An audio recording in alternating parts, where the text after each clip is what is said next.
How do you create differentiation? I think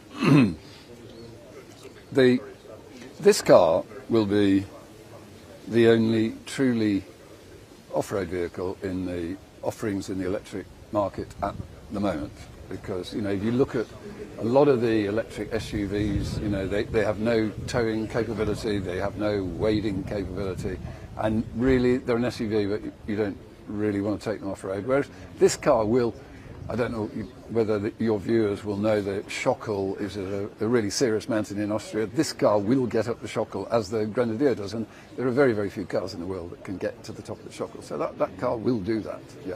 So it will be very good on the road and off the road. It'll be super comfortable on the road. And I think that's relatively unique in the world of electric vehicles at the moment. Yeah, the entire EV space is one that is contentious in some ways, because you see demand in some places, maybe no demand in others. And the question marks around China have always been at play to say, maybe they're getting subsidies. How do you see the space in Europe? Are you getting enough support, form of subsidies? I think the biggest issue in Europe is that the European legislators at the moment see the solution for everything and everybody being the electric vehicle.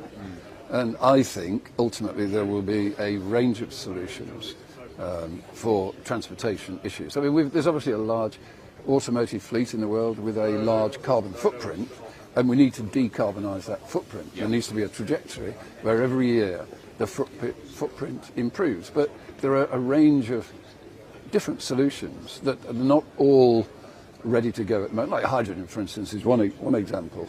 But I think what they need to be careful of in Europe is they don't force one solution down everybody's throat for all options, because the electric vehicle it doesn't do long distance well, and it doesn't do filling up well.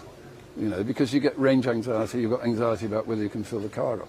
And what we're offering is an electric vehicle, because in some circumstances, the electric vehicle is perfectly, it's perfectly good for for what it's required to do. But we will also offer it with a range extender, which is a small engine and a generator underneath the bonnet.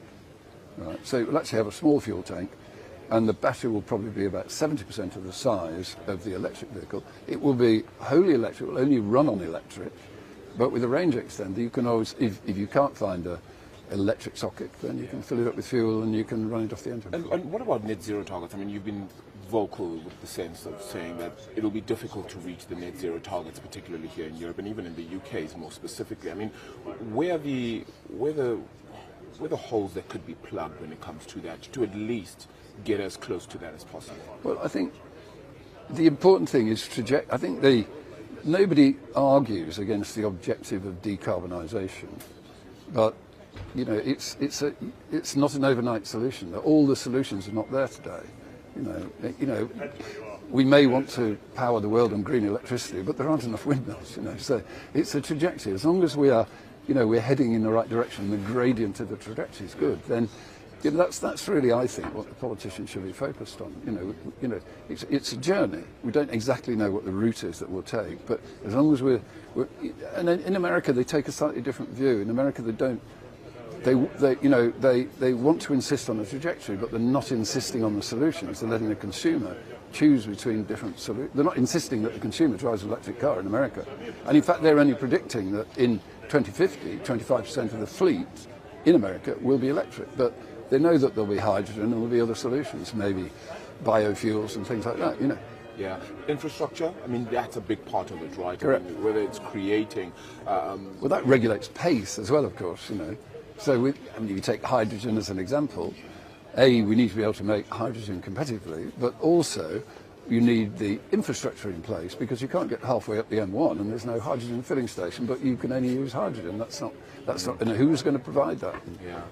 That takes time. Just very finally, I wanted to actually speak about you've got other investments as well, whether it be in sports, particularly in sports being a key one now. of them, of course, Man United being a very spectacular one of those. Where's the ROI? I mean, in an investment like in Manchester United, in your cycling team, which of course becomes one of the best in the world as well, whether it be yacht racing as well, even of course Formula One. So Yeah. where's the ROI? We're not driven by ROI in sports investments, though. That's not where we've come at it from, really. We've got to an age in life where, we've made some money and we'd like to enjoy it, and we enjoy sport. There are 3 of us in INEOS, and we all enjoy sport.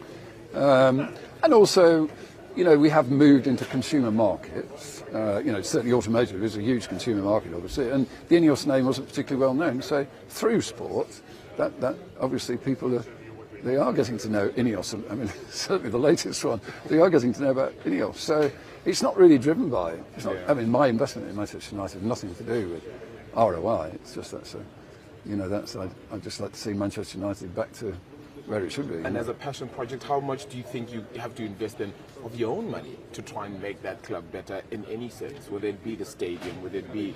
I just have. Just by the purchase? I mean, what is the conversations about stadium? Got a lot of money, actually. Yeah, it is very sizable. I mean, the future, we need, we obviously need, I'm not the only shareholder there, obviously, so... we only have one focus at Manchester United, that's to get the performance on the field, working as it should. Yeah. At the top of the tree. So, Jim, thank you so much. Yeah.